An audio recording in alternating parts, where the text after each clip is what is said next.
Du coup, bienvenue. On va parler ensemble de transport à vélo.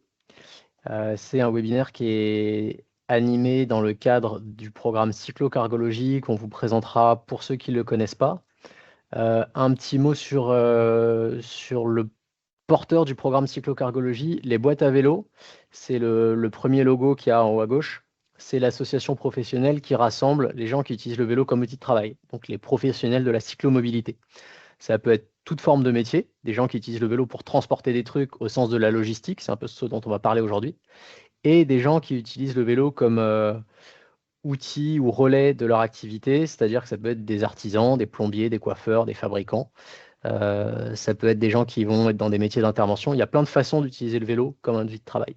Et aujourd'hui, on va parler essentiellement du transport de colis. Au sein des boîtes à vélo a émergé en 2022 la Fédération professionnelle de cyclo-logistique qui, elle, va se centrer sur les métiers du transport, de messagerie, de plis, de courrier, de colis ou de trucs plus spécialisés comme le fragile, la température dirigée. De mon côté, je représente Cargonaut, CF, le vélo orange derrière moi. Nous, on est une coopérative, on est 40 coursiers-coursières et on va couvrir Paris et autour avec nos vélos cargo. Et donc, avec une casquette d'opérateur logistique, c'est-à-dire qu'on stocke et on prépare des commandes et ensuite on va les livrer.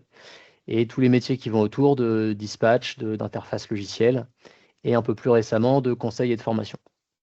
Voilà, ça, c'est pour dire 2 mots sur qui on est et comment on se retrouve aujourd'hui à animer ce webinaire sur le transport de colis. Ce que je vous propose, c'est dans le chat, soit en prenant la parole par micro si vous le souhaitez, soit dans le chat, de dire en quelques mots qui vous êtes et si vous représentez une structure, et votre rapport au transport à vélo. Est-ce qu'aujourd'hui, c'est un truc que vous faites déjà en tant qu'opérateur ou en tant que bénéficiaire? Donc, vous êtes artisan et vous opérez vous-même vos livraisons. Ou c'est un truc que vous envisagez, ou c'est un truc que vous regardez de loin, mais qui, a priori, n'est pas fait pour vous. Et puis pareil, si vous pouvez compléter un tout petit peu sur votre connaissance du programme cyclocargologie, c'est un truc que vous avez déjà entendu, vous voyez à peu près ce que c'est, vous connaissez très bien ou vous connaissez pas du tout. Juste en quelques mots dans le chat pour ceux qui veulent. Ouais, moi je veux bien commencer. Donc je m'appelle Adrien, je représente Cycle, qui est une association à but non lucratif qui fait de la collecte de biodéchets à vélo cargo. Donc on utilise Ouais. des cargos Billy avec des carlas à l'arrière. Et on est une équipe de 17 et on collecte en fonction des semaines entre 15 et 20 tonnes de biodéchets par semaine. Et on en fait du compost après sur la commune de Strasbourg.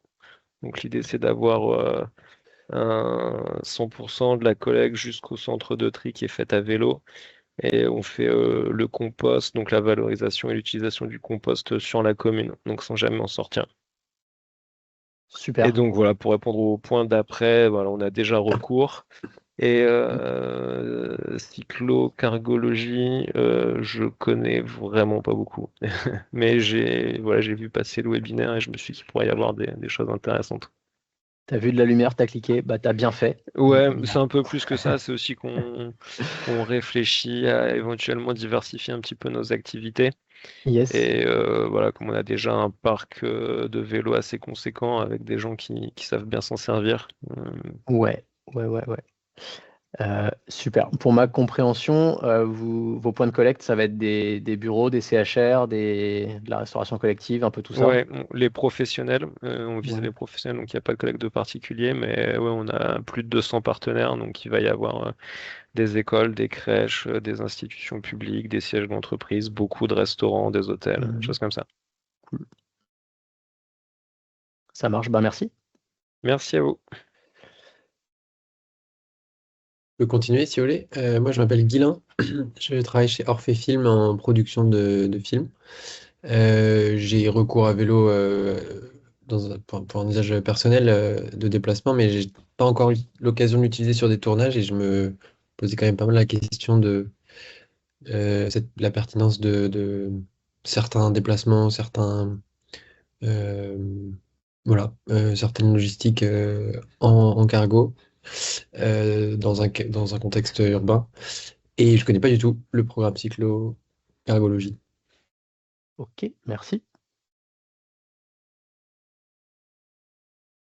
Je peux prendre la suite aussi.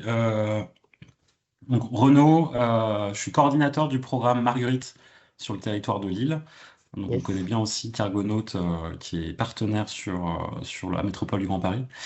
Et donc le programme Marguerite, en fait, il propose à des artisans et des commerçants de tester à moindre frais des solutions donc plutôt qui sont en lien avec la logistique urbaine, donc tout ce qui est approvisionnement, livraison. Et entre autres, on a donc des apporteurs de solutions qui sont en cyclocargologie. Donc je connais bien votre programme et aussi la boîte à vélo. Et donc pour mes attentes, c'est plutôt de voir à peu près les retours d'expérience sur les freins qui sont relevés par rapport au transport de colis et aux Ok. solutions. Et Mhm. sachez que nous, on vient d'ouvrir en fait le programme Marguerite aux créateurs d'entreprises. Donc on aimerait aussi avoir beaucoup plus d'informations et de retours d'expérience pour pouvoir amener des nouvelles vocations sur ceux qui hésitaient encore à développer leur activité avec un véhicule thermique. Voilà. Top. Bah, écoute, merci. Ouais. C'est effectivement 2 programmes qui s'inscrivent un peu dans des logiques différentes ou qui ont des formats différents. Mais l'idée à la fin est la même, hein. On veut transformer des camions en vélos. On veut que les gens associent le réflexe cyclomobilité ou cyclologistique à des déplacements ou à des livraisons et que la faisabilité rentre un peu dans les têtes. Voilà. Qu'on arrive à faire la preuve par l'exemple qu'il y a des transitions qui sont possibles en donnant des coups de pouce, en formant. Voilà. Donc il y a plein de parallèles à faire entre le programme Marguerite et le programme cyclocargologie. C'est pour ça qu'on est dans les deux. Ok, merci Adèle. On va avancer. Une fois qu'on s'est dit ça, les objectifs de ce webinaire, ça va être de vous parler un peu du transport de colis dans la chaîne logistique, pas spécifique au vélo, mais ce que ça recouvre, le transport de colis, et au sens plus large, les contraintes qu'on peut mettre en face. Ensuite, on va parler spécifiquement du transport de colis à vélo. Donc là, c'est un métier un peu à part. Il y a des trucs qu'on sait faire exactement pareil que des gens en camion et des trucs où on va avoir besoin de s'adapter. Et puis, on va parler de bonnes pratiques au sens donneur d'ordre. Demain, vous souhaitez confier des colis à un transporteur, il y a certains trucs à faire, certains trucs à pas faire. Vous souhaitez confier des colis à un cyclo-logisticien pour qu'il soit trimballé à vélo, et ben, il y a d'autres trucs à faire et d'autres trucs à pas faire. Et puis, si on pousse un cran plus loin, en tant que donneur d'ordre ou ayant recours à la cyclo-logistique, vous pouvez aussi vous dire, bah, je souhaite internaliser, je veux le faire moi-même. Je veux m'équiper du bon vélo. Par où je commence? Si je veux m'occuper de ma propre logistique, sans être moi-même un cyclo-logisticien, mais j'ai des trucs à livrer, j'ai des clients, j'ai des pièces à aller récupérer à droite à gauche. Si je veux m'en occuper moi-même, par où je commence? Voilà. Ça, c'est un peu les objectifs qu'on se fixe. Et puis, je prends en plus vos questions. Il y avait notamment le sujet des éventuels freins à la transition ou des freins à la cyclo. On va démarrer sur la chaîne logistique. Je vais commencer par vous poser à vous la question de définir ce que c'est qu'un colis. Vous pouvez idéalement dans le chat me proposer des bouts de définition. Alors si c'est une définition complète, c'est très bien. Si c'est un adjectif ou un critère qui fait que ça c'est un colis, ça c'en est pas un, je suis preneur et ensuite on compare, on voit ce que ça donne.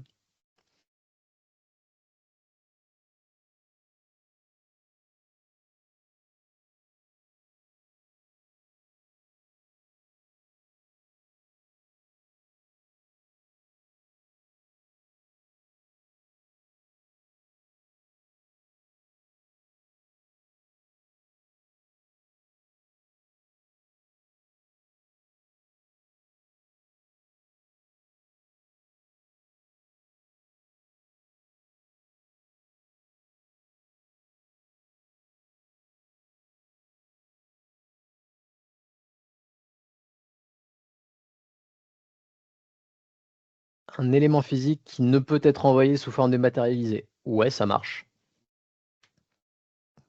Là, c'est déjà de la définition complète. Enfin, c'est presque une phrase.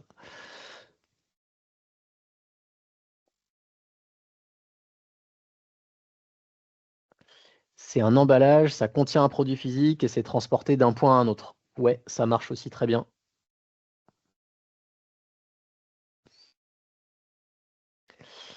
C'est un bien physique. Ok, donc là, pour l'instant, sur 3 définitions, il y en a 3 qui mentionnent le fait que c'est un bien physique. Ça me va bien. Du point A, point B, on appelle ça départ, arrivée, ramasse, dépose, expéditeur, destinataire. Ça marche très bien.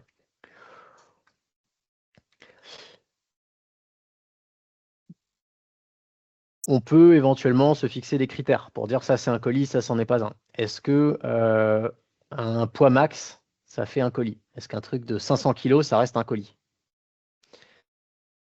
Est-ce qu'il y a une taille maximum pour appeler ça un colis? Est-ce qu'un frigo, c'est encore un colis? Est-ce que ça doit être manipulable à la main? Est-ce que ça doit être étiqueté? Est-ce que ça doit être empilable? Est-ce que ça doit être protégé? Voilà. Dans vos définitions, vous avez évoqué l'emballage. Est-ce qu'un truc qui n'est pas emballé, ça peut être un colis? Est-ce qu'on peut trimballer un objet directement sans qu'il y ait de suremballage? Ce que je suis en train de vous dire, c'est qu'il y a beaucoup de définitions possibles du colis. Et donc, on va faire un exercice. Encore une fois, je vais vous demander dans le chat de répondre avec des oui ou des non à la question suivante. Est-ce que ce truc est un colis?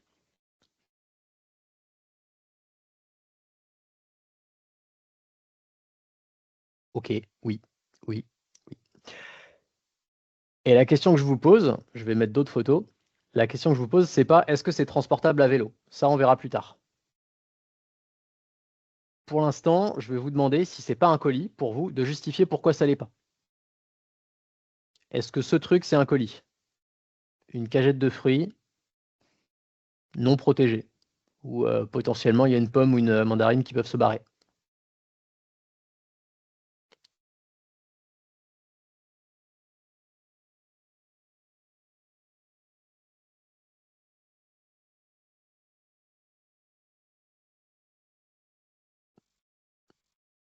Ok, donc ça pour vous, c'est pas vraiment un colis, d'accord? Est-ce que ce truc, c'est un colis? 2 gros sacs de plâtre de 30 kg chacun.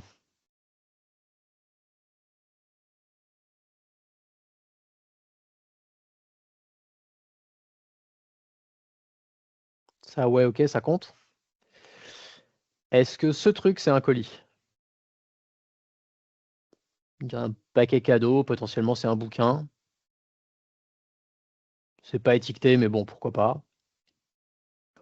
Ça, ouais, ça rentre dans la case colis, d'accord? Très bien. Est-ce que ce truc, c'est un colis? Une grosse mallette de cash.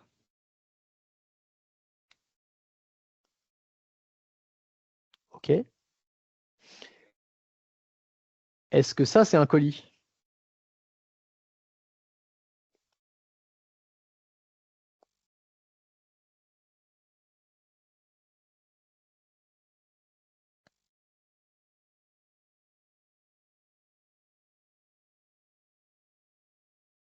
Non. Renaud, tu répondais non pour la lettre? Ouais, parce que je vois que Ok. ça a franchi, donc Ouais, ouais, bon, je me disais, est-ce ouais. que c'est Mais bon, considéré comme un colis? c'est une très bonne question. Est-ce que ça, c'est un colis?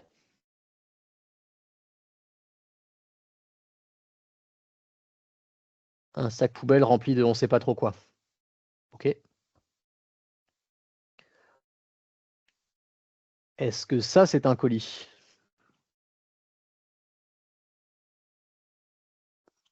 Bof. Qui peut justifier pourquoi bof, c'est pas trop un colis?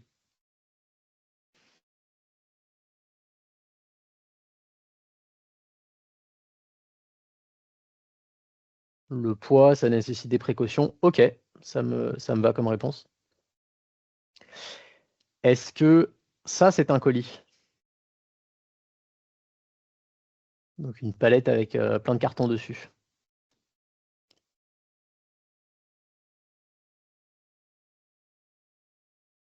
Ok, donc une palette, c'est un colis. Intéressant.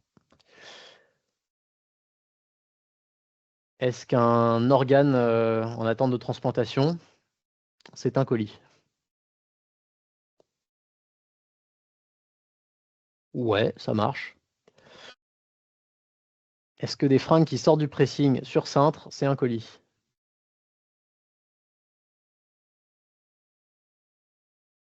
Ok, vous êtes généreux, hein, vous dites oui à tout, ça me va. Un fût de bière de 25 kilos. Est-ce que c'est un colis?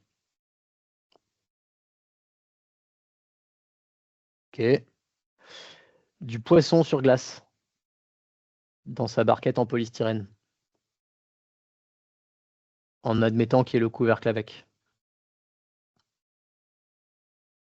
Allez, ça marche aussi. Un peu plus dur, un piano.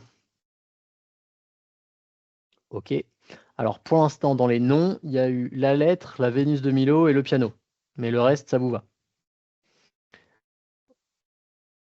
Est-ce que ça, c'est un colis? Et les fruits, bien vu. Est-ce que le chaton dans sa cage, ou la cage avec un chaton dedans? Non, pas trop. Pour vous, c'est pas un colis. Ok. Ouais, manip particulière, bah, on pourra en parler. Est-ce que une petite bague avec un diamant, c'est un colis? Ouais. Est-ce que un gâteau d'anniversaire, c'est un colis?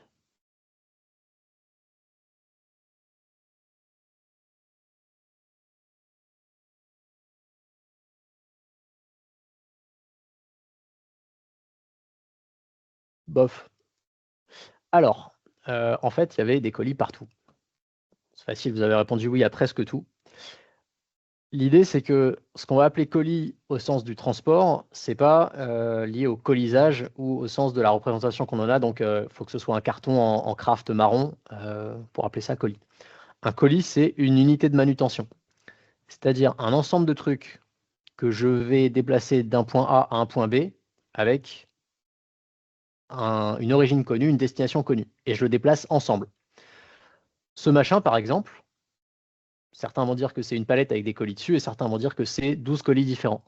Eh ben, le transporteur qui va l'amener, le transporteur amont, le transporteur 1, lui, il va avoir une unité de manutention.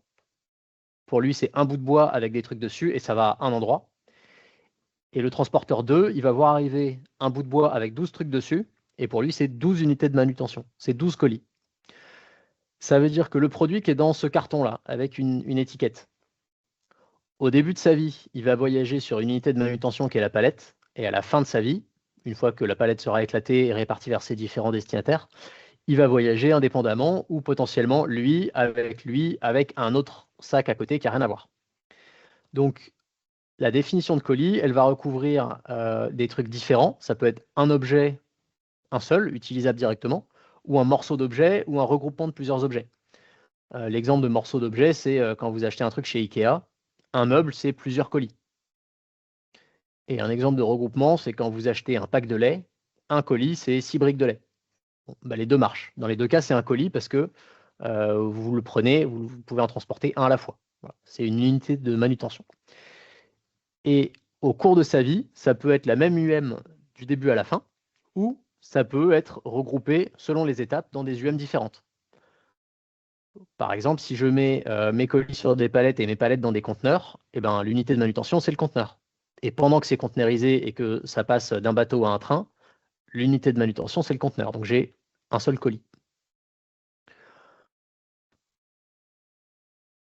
Si je reviens à tous mes exemples, qui définit si c'est un colis ou pas? On peut débattre pendant 2 heures de la cagette de fruits.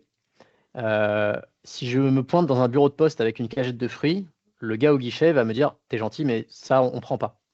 Par contre, si je vais voir un transporteur spécialisé en fruits et légumes, il va dire « Bah oui, ça, pas de problème, je le fais tous les jours ». Donc, certains transporteurs vont dire « Ça, pour moi, c'est un colis » et ça, c'en est pas un. Chaque transporteur est autonome pour fixer ses propres critères, ses propres limites. Si on prend l'exemple du vélo cargo, bah, il y a des trucs qu'on ne fait pas. Voilà. La pâtisserie, c'est fragile. Et si une fois sur deux, les gâteaux ils arrivent sous forme de salade de fruits, on rembourse nos clients, donc on a arrêté de trimballer des gâteaux. Le transport du vivant, il y a certains transporteurs qui le font, mais nous, on choisit de pas le faire. Donc à vélo cargo, on le fait pas. Les trucs qui sont médicaux, très spécifiques, c'est des autorisations en plus, c'est des contraintes sanitaires en plus, on choisit de pas le faire. Les trucs qui donnent des migraines aux assureurs, genre les bijoux, le cash, les œuvres d'art. Pareil, on choisit de pas le faire, mais on pourrait très bien les faire à vélo. Ce qui demande du froid actif, certains le font. Il y a des transporteurs à vélo ou des transporteurs en motorisé qui ont des solutions en froid actif et qui peuvent trimballer du surgelé ou garantir une température inférieure à 2 degrés sur une tournée de 12 heures. Bon. Nous, on ne le fait pas. Les trucs hyper massifs, hyper lourds, hyper volumineux, pareil, à vélo, on choisit de ne pas le faire. Le reste, on dit que pour nous, c'est des colis. Et ça, c'est les critères qu'on s'est fixés nous. D'autres exemples de critères, ça va être, par exemple, l'épaisseur maximale. Ça, pour la poste, c'est à la limite entre le colis et la lettre. La limite entre le colis et la lettre pour la poste, c'est 3 cm d'épaisseur. Parce que c'est à peu près la taille des fentes dans lesquelles on met les lettres. Bon. Donc, si on leur file un truc de plus de 3 cm d'épaisseur, le facteur doit ouvrir la boîte aux lettres, c'est plus de temps, donc pour eux, c'est un colis. Il y a plein de transporteurs qui ont fixé une limite par unité de manutention à 30 kg. Si je veux envoyer 60 kg de clémentine à mon cousin, je peux le faire par la poste, mais je mets ça dans 2 cartons différents. Et la limite des 30 kg par unité de manutention, elle vient du fait que quand c'est pas sur palette, il y a forcément une étape où quelqu'un doit devoir le porter avec ses petits bras et son petit dos musclé. Et du coup, on fixe une limite à 30 kg. La majorité des transporteurs fixent une taille max. En général, ça va être 1,20 m ou 1,50 m. Et au-delà, on passe dans du hors catégorie, du spécifique, du plus cher. Bon. Pourquoi? Parce que ça permet de dire que ça va passer sur les tapis roulants dans les différentes étapes de tri, ça va rentrer dans tous les types de véhicules, et on a moins besoin de s'embêter. Pour les cases où on a dit bof, le transport de vivant, le transport de médical, le transport de froid, c'est des choix, et chaque transporteur fixe un peu ses limites selon le niveau d'emmerdement qu'il a envie d'encaisser, et le type de client auquel il a envie de parler. Mais c'est quand même des capacités. C'est-à-dire qu'il y a des gens qui sont spécialisés dans le transport de froid à vélo. Et il y a des webinaires particuliers là-dessus, par nos homologues, par exemple, de Frais chez toi. Il y a des gens qui sont spécialisés dans le transport de palettes. Et il y a des webinaires particuliers là-dessus, dans le cadre du programme cyclocargologie, par nos homologues de Fleximodal. Il y a des gens qui sont spécialisés dans le transport de déchets. C'est bien qu'on ait Cycle aujourd'hui avec nous, qui vont faire la partie collecte. Et sur le transport de déchets, il y a des webinaires d'information par nos homologues de Tout en vélo. Voilà. Donc en gros, on peut à peu près tout transporter à vélo. Ça va un peu dépendre des contraintes qu'on a envie de se fixer et des gens à qui on a envie de parler. Maintenant que je vous ai dit qu'on pouvait tout transporter, côté matos, à quoi ça ressemble? À main levée rapidement, est-ce que tout le monde a déjà une petite expérience du vélo cargo? Soit à titre pro, soit à titre perso? Ouais, un peu. Dans le chat un petit peu, super, ok. Dans l'immense catalogue des vélos cargo, donc il y a des trucs à 2 roues, à 3 roues, parfois à 4 roues, avec ou sans moteur. Nous, on va surtout se focaliser sur les biporteurs et les tricycles. Les véhicules légers intermédiaires ou les machins à 4 roues, ça existe aussi et ça marche bien. Mais l'essentiel de ce qu'on croise sur la route aujourd'hui en cyclo-logistique, ça va être dans ces 2 catégories-là, biporteurs et tricycles. Donc là, on embarque déjà entre 80 et 200 kg, avec ou sans production de froid. Et à ça, on va rajouter des remorques. Alors, ça peut être des petites remorques toutes simples, ça peut être des remorques auto-freinées qui autorisent un peu plus de poids, voire des remorques motorisées qui, elles-mêmes, vont accompagner le vélo dans sa route.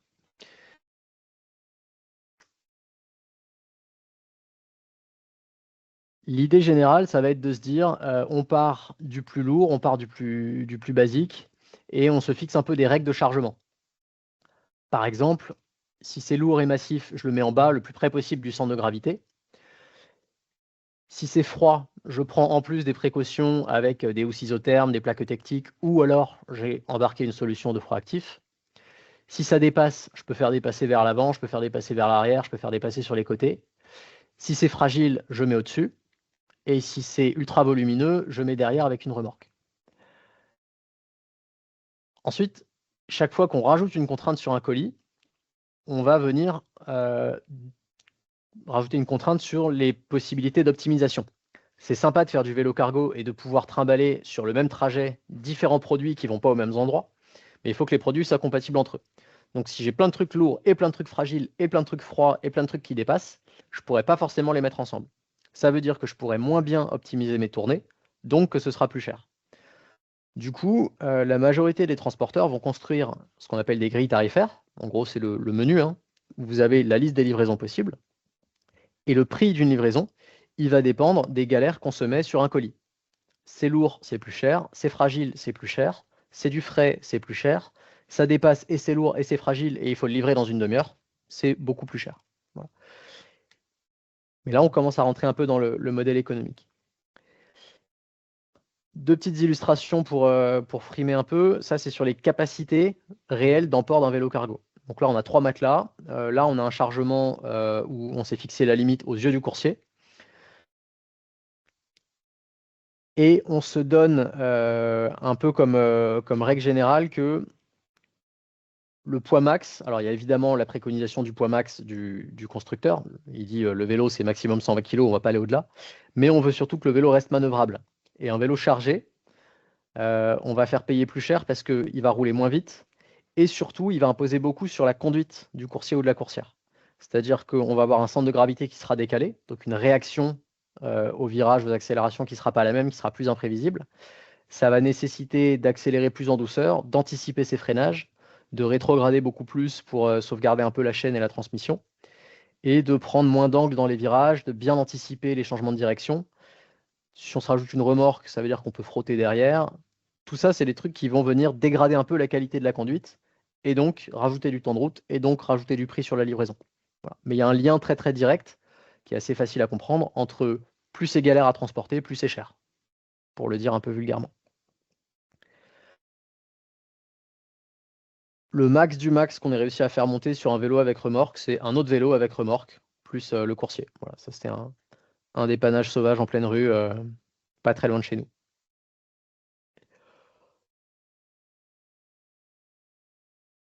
Voilà rapidement ce qu'on pouvait se dire sur les capacités de transport du vélo cargo. Donc le transport de colis, ce que ça veut dire qu'un colis, et comment on fait rentrer ça dans un vélo. Je ne suis pas allé trop loin sur la partie matérielle. Selon vos positionnements, vous connaissez ou pas quelques marques. Il y a Billy qui a été cité tout à l'heure, et ça fait partie des vélos qu'on utilise. Il y a Carla qui a été cité tout à l'heure. Ce n'est pas les remorques qu'on utilise, mais on les a eues. Maintenant, on utilise essentiellement des runners de chez Fleximodal. Mais c'est intéressant de savoir un peu ce qui existe et de pouvoir tester différents types de matos. S'il n'y a pas de questions, j'enchaîne et on va passer au modèle opérationnel. Alors, ce qu'on appelle modèle opérationnel, c'est le type d'organisation qu'on va choisir, qu'un transporteur va vous proposer quand on lui confie des courses, quand on lui confie des colis. Le modèle historique ou le modèle le plus simple à comprendre, c'est le course à course. Je suis coursier, je pars de chez moi, je vais au point 1, je ramasse un colis et je vais le livrer. Ensuite, je roule à vide, je vais au point 2, je ramasse un colis et je vais le livrer. Ensuite, je roule à vide, je vais au point 3, je ramasse un 3e colis, je vais le livrer et je fais mon retour à vide. C'est sympa, c'est facile à comprendre, mais j'ai du trajet à vide. Je peux faire une mission à la fois et il n'y a pas de possibilité d'optimisation. Les courses tombent un peu au fil de l'eau, ou même si j'ai en avance la liste des courses, je dois bien aller libérer un colis avant de prendre le suivant. Donc je suis un peu à la merci des donneurs d'ordre. Il y a un deuxième modèle qui est celui de la mise à disposition, où là, on peut facturer différemment. Par exemple, on peut facturer à l'heure ou à la distance. Mais il y a une petite possibilité d'optimisation, parce que comme c'est un même donneur d'ordre, chez qui je vais aller plusieurs fois, pour effectuer des allers ou des retours, ou éventuellement des départs groupés, on va pouvoir optimiser un peu. Par exemple, je vais chez mon client, il me file un colis, je vais le livrer, et je reviens à vide. Et puis ensuite, il me file 2 colis. Pardon, il me file un colis, je vais le livrer, j'en récupère un 3e et je lui ramène. Par exemple, c'est les contenants de la fois précédente. Et ensuite, peut-être qu'il me file 2 colis d'un coup, et donc je vais livrer un colis puis un 2e. Ça m'a permis de faire une petite optimisation du trajet. Et quand j'ai fini, je ne suis pas obligé de repasser par le point de départ. Il y a quand même du trajet à vide, mais un petit peu moins. Ça permet d'optimiser, enfin, d'organiser des retours, et ça me permet quelques optimisations. Le 3e modèle, c'est celui de la tournée. La grosse contrainte, c'est que j'ai un point de départ qui me permet de stocker des colis. Un hub, un entrepôt, un dépôt, un local, on appelle ça comme on veut. Mais du coup, je pars déjà avec des colis, parce que j'ai massifié les fois précédentes où les clients m'ont directement apporté de la marchandise. Donc, je ne pars pas à vide. Je pars en ayant chargé 2 colis. Et sur ma tournée, je vais à la fois faire des ramasses et des déposes. Par exemple, mon premier point, je ne vais pas déposer le colis 1 ou 2, je vais directement en ramasser un 3e. Je livre pas forcément dans l'ordre où j'ai ramassé. Je livre d'abord le colis 2, je ramasse un autre truc, je livre un autre truc, et potentiellement, je reviens et je ramène à la maison, je dépose au local, ce que j'ai ramassé en cours de route, qui du coup sera mis dans une tournée suivante pour un de mes collègues. Sur ce modèle-là, il n'y a pas eu 1 mètre de trajet à vide. Ça veut dire que chaque distance que j'ai parcourue, chaque segment qui a été fait, il était valorisable et il y avait de la valeur ajoutée avec des colis dedans. Donc, ça me permet de combiner plusieurs donneurs d'ordre. Ça me permet de faire cohabiter dans la caisse du vélo ou dans le même véhicule des colis qui n'ont rien à voir entre eux, qui appartiennent à des gens différents et qui ont des destinations différentes, mais de faire une optimisation globale du parcours. Par contre, si je suis le trajet d'un seul colis de façon isolée, le 4, il n'a pas fait une ligne droite entre le point de ramasse et le point de dépose. Le 4, il a voyagé un peu plus que s'il était tout seul. Mais au global, ça marche. C'est une optimisation groupée. Donc les 2 premiers modèles, ils sont simples à comprendre et la tarification, elle va dépendre de la durée, de la distance, éventuellement du volume ou des contraintes de poids, de fragilité. Mais elle intègre presque pas de marge d'optimisation. Dans le modèle tourné, on a une tarification qui va être un peu plus complexe, mais qui va permettre de refléter la capacité du transporteur à grouper des trucs, à optimiser des tournées, donc à faire cohabiter dans le vélo des colis qui n'ont rien à voir. Et à la fin, ce qu'on paye, c'est le taux d'utilisation du vélo et le taux d'utilisation du coursier ou de la coursière. Est-ce que ces 3 modèles opérationnels, ça vous parle? Est-ce que peut-être pour Renault et pour Cycle, vous sauriez me dire dans lequel de ces modèles vous vous placez? Est-ce que c'est essentiellement de la tournée ou pas? Oui, pardon. on est sur la... Vas-y, je t'en prie, Renaud. Ouais. Non, vas-y, pas de problème. Nous, on est sur les tournées. Ouais. Et ça sera un peu les 3 modèles pour les solutions qu'on a, nous, sur l'île. Ouais. Mais essentiellement, course à course et tournée. Ok.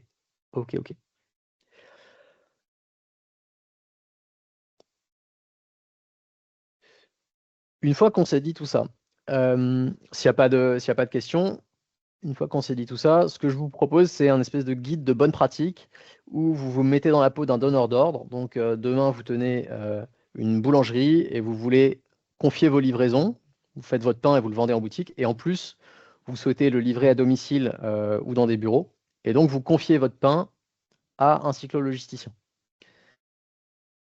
L'idée générale, ça va être de se dire, mes colis, il faut que ça ressemble à des colis. En tout cas, il faut qu'ils soient compris comme des colis. Donc, ça ne peut pas être des baguettes de pain en vrac. Ça peut être des sacs, ça peut être des cartons, ça peut être des paniers, mais il faut que ce soit compris comme des colis. Les 3 fonctions classiques du conditionnement, ça va être de protéger, de faciliter la manutention et d'expliciter les instructions de livraison. Ça, c'est vrai dans tous les cas. Dans le cas de la cyclo-logistique, ce que ça veut dire en détail, c'est que on veut protéger les colis des vibrations. Ça va être vrai pour les œufs, pour les bouteilles, pour les pâtisseries, pour les trucs comme ça. On veut protéger les colis du renversement. Donc, si ça ne doit pas être mis sur le côté, il faut le dire. Les gens qui font du vélo, ils aiment bien faire Tetris. Et donc, si un colis il rentre mieux en travers que tout droit, on ne se gênera pas pour le mettre en travers. Sauf si c'est marqué dessus qu'il ne faut pas le faire. Du coup, si c'est des gâteaux, marquez bien dessus qu'il ne faut pas le faire. Et les colis, ils doivent protéger de l'écrasement, de l'empilement. Là où dans la caisse d'un véhicule ou d'une camionnette, on a des mètres carrés et on peut prendre un peu de place, dans un vélo, on a vite tendance à faire des pyramides ou du Tetris. Donc, si on a des trucs qui ne sont pas rigides et qui souffrent à l'écrasement, on va se retrouver à les mettre tout au-dessus. L'exemple qu'on avait tout à l'heure avec le bouquet de fleurs, ça nous arrive de livrer des fleurs. On le fait volontiers parce que c'est des produits sympas, c'est pas trop lourd. Par contre, c'est hyper fragile. Donc, à chaque fois, on les met tout au-dessus du chargement. Et si je dois livrer des fleurs, mais que ce n'est pas mon prochain point d'arrêt, ça veut dire qu'à chaque arrêt intermédiaire, je vais devoir retirer les fleurs pour accéder au colis d'en dessous et remettre les fleurs. Donc c'est de la manute en plus. Du coup, les colis qui s'empilent bien et qui supportent bien la pression, nous on prend. Ensuite, sur la manutention, on est content quand c'est des colis qui sont faciles à prendre. Des cagettes, des cartons avec des poignées, des sacs, des trucs comme ça. Et on est content quand on arrive à utiliser toutes les faces du colis, soit pour s'appuyer, soit pour caler autre chose. On pourrait dire le colis idéal, c'est la boîte à chaussures. Et enfin, il y a une notion d'instruction de livraison. Alors, ce sera vrai partout en logistique, mais c'est beaucoup plus sensible sur des tournées qui vont faire plusieurs dizaines de points avec des arrêts qui vont être très courts à chaque fois. le temps que passe un coursier à contacter un destinataire, chercher les instructions sur place, c'est du temps qu'on va retirer de la course. Donc ça rentre dans le temps de service et ça sort du temps de roulage. Et du coup, c'est du temps qui est précieux. Donc, des colis avec des bonnes instructions de livraison, des noms, des adresses, des codes, des interphones, des instructions d'accès, ça on prend.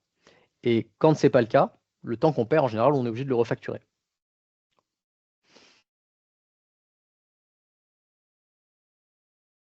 Si on fait juste un petit zoom sur les infos qu'il faut filer à un transporteur, de manière générale, meilleures seront les infos, moins vous allez payer. Soit parce que le transporteur pourra vous filer un meilleur tarif, soit parce que ça va augmenter les chances de succès, c'est-à-dire qu'on a pu remettre le colis à la bonne personne dans le bon créneau horaire au bon endroit, et donc on ne va pas vous facturer de l'échec, de la relivraison ou de l'attente. Alors, pour filer les bonnes infos au transporteur et que lui puisse optimiser son tarif, ça fait le lien avec ce qu'on disait tout à l'heure. Si j'ai les bonnes infos, je connais le poids, je connais le volume avec les vraies dimensions, je sais à l'avance si c'est frais ou si c'est fragile, je sais à l'avance à quelle heure je peux ramasser, à quelle heure je peux déposer. J'ai le type de point d'arrivée, je sais à l'avance si c'est un commerce en rez-de-chaussée sur rue ou un bureau au 8e étage ou un particulier après cour et interphone qui va être galère d'accès. Si j'ai toutes ces infos à l'avance, ça me permet d'intégrer le colis dans la bonne tournée et de proposer le meilleur tarif.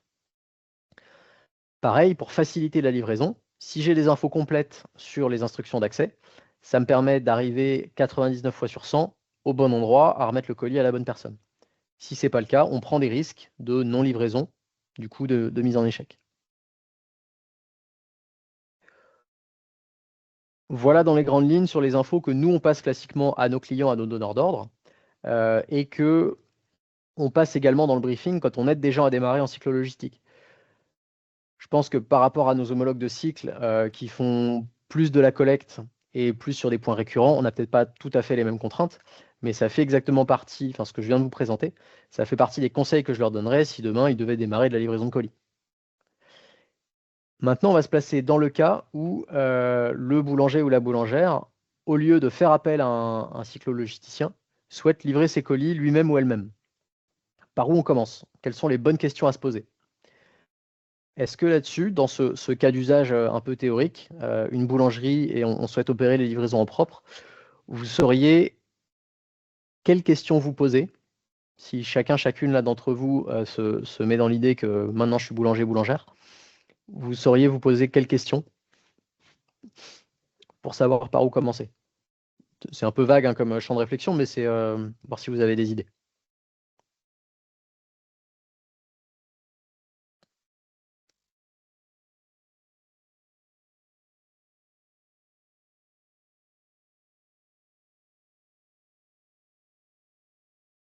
Ok.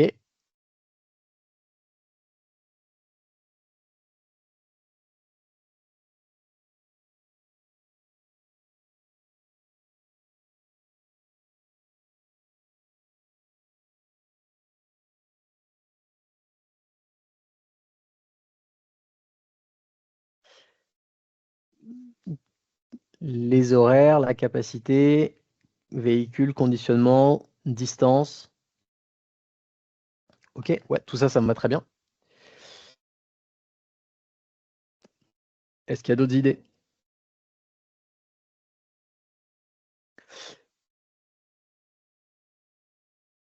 Dans les questions qu'on peut se poser, lister les points de livraison, les horaires de passage pour optimiser le trajet. Ouais, ok.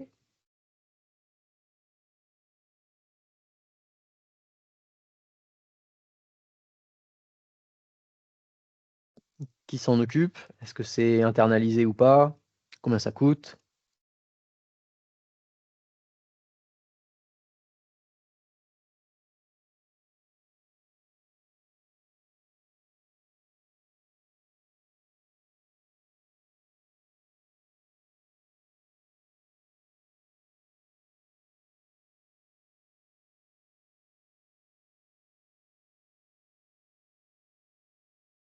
Ouais, je sais pas s'il y a encore une suggestion. Non, c'est bon. Alors effectivement, l'idée, ça va être de se poser plein de questions, de ratisser assez large. On ne pourra pas répondre à tout de suite, mais on va commencer par se poser la question de ce qu'on veut cibler. Est-ce que ça va être tous les flux de livraison ou seulement une partie? quelle zone on veut couvrir. Est-ce qu'on veut couvrir que les clients particuliers ou uniquement les restos? Quel type de colis? Est-ce qu'on applique ça à tous les produits ou uniquement les trucs pas trop fragiles? Bon. Une fois qu'on a commencé à détailler un peu ce périmètre et qu'on a choisi ce qui était éligible, ce qui l'était pas, on va se poser la question de l'implantation. D'où on part? Est-ce que c'est du point de production actuel? Est-ce qu'on a un hub déporté? Est-ce qu'on a une rupture de charge quelque part? Quel modèle opérationnel on met en face? Quel modèle économique on met en face? Quelles infrastructures ça va nécessiter? Est-ce que c'est très différent de faire de la livraison en vélo par rapport à de la livraison en bagnole? Côté matériel, comment on s'équipe? Donc il y avait la question de quel véhicule, quelle remorque, quel conditionnement, quelle caisse, combien? Est-ce qu'on achète ou est-ce qu'on les loue? Est-ce qu'on opère la maintenance nous-mêmes ou est-ce que ça, on s'appuie sur un prestataire? Est-ce que du coup, on a besoin de se former à la maintenance en plus de se former au vélo? Bon. Et puis côté équipe, est-ce que c'est mon équipe actuelle que je vais former au vélo alors que c'est pas leur métier initial? Est-ce que c'est des gens que je recrute en plus? Est-ce que c'est des gens que je recrute et que je forme? Est-ce que je cherche des gens qui savent déjà faire? Est-ce que, si je reprends l'exemple du boulanger, je suis avant tout boulanger et en plus je fais du vélo? Ou je suis avant tout coursier à vélo et en plus je sais faire du pain? Comment j'envisage mon métier? Et quelles sont les fonctions dont j'ai besoin de m'équiper en plus, qui sont des nouveaux métiers pour moi? Par exemple le dispatch, l'encadrement des cyclistes, la maintenance. Tout ça, c'est un éventail de questions qui peut être infini. Et pour chaque cas d'usage, l'idée, ça va être de ratisser un peu ces bonnes questions et de mettre en face des bouts de solutions, des propositions, des retours d'expérience de trucs qui ont bien marché à droite à gauche. L'exemple de livrer du pain à vélo, il y a plein de villes en France où il y a des boulangers et des boulangères qui s'y sont mis et ça marche bien. Et donc, il y a toute une richesse de connaissances qu'on peut aller taper, qu'on peut exploiter. Et ça, c'est une des vraies valeurs ajoutées des boîtes à vélo.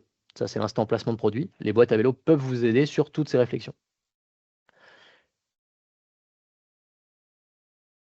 De manière générale, une fois qu'on s'est dit ça, il y avait des questions en début de présentation sur le programme cyclocargologie. C'est un programme C2E, c'est-à-dire du certificat d'économie d'énergie. On a mis les logos des financeurs au tout début. Certificat d'économie d'énergie, c'est des gens qui vont financer de la transition, de la conversion et des projets d'accompagnement pour se dédouaner un peu, si on peut utiliser le mot, peut-être qu'Émilie me corrigera, de leurs impacts environnementaux. Donc en gros, c'est des gens qui vont être dans le pétrole, le gaz, les énergies fossiles, qui vont, en plus de tous les efforts qu'ils font pour réduire leurs émissions, financer des programmes à valeur ajoutée, comme celui-là, sur la sensibilisation, la formation et l'interconnexion. Du coup, cyclocargologie, c'est porté par les boîtes à vélo. Les boîtes à vélo, c'est l'asso que je présentais au début, qui regroupe les professionnels de la cyclomobilité en France. Et dans le cadre du programme cyclocargologie, il y a des axes de sensibilisation comme on fait aujourd'hui. Et je vous le disais, il y a d'autres webinaires qui ont lieu et qui auront lieu sur le transport de froid, le transport de palettes, la commande publique, le transport de déchets. Voilà. Tous ces petits métiers un peu spécifiques du transport à vélo ou de la cyclologistique, c'est des webinaires qui sont mis en avant par le programme. Ensuite, il y a des formations. Nous, Cargonautes, on est également formateurs et on va accompagner des gens pour apprendre le métier de coursière à vélo, donc de livraison directe sur le terrain, pour apprendre le métier de dispatch et pour apprendre le métier de manager. Parce que c'est des formations qui sont spécifiques au monde de la cyclo. Et dans les grandes actus du programme, c'est un enchaînement de webinaires, de formations et de présence à différents événements. Donc à très court terme, il y a des formations dispatch qui démarrent bientôt. Et ça, on les co-anime aussi.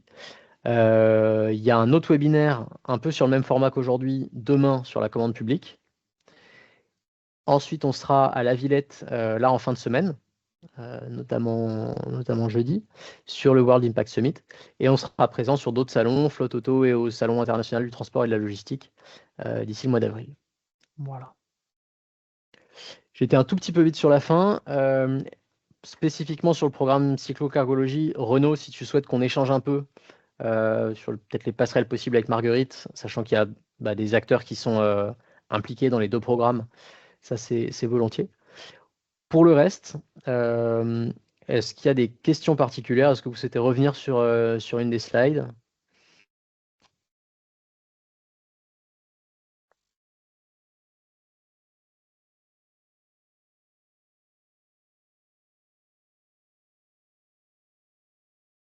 Non, En pour tout cas, l'instant, c'était assez clair. Merci beaucoup. Tristan, ouais, peut-être on aura l'occasion peut-être d'en reparler, mais c'est surtout par rapport aux créateurs d'entreprises qui voudraient ouais, se lancer. Je pense qu'ils auront un gros besoin donc, de se former.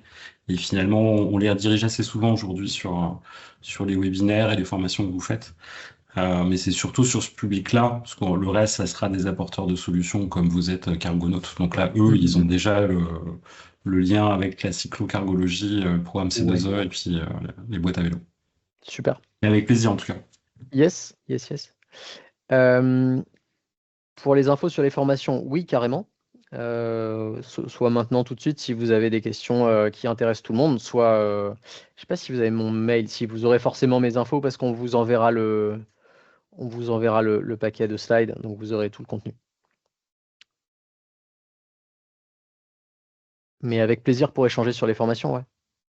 Ouais, je t'écrirai et ce sera l'occasion. En fait, nous, on va monter on a énormément de créateurs d'entreprises qui passent à la chambre de métier et on va adapter une formation créateur dans une partie plutôt axée cyclo. Donc l'idée, Yes, c'est de reprendre quelques slides pour pouvoir en plus les rediriger ensuite pour qu'ils aillent plus se former de manière un peu plus précise auprès de vous. super.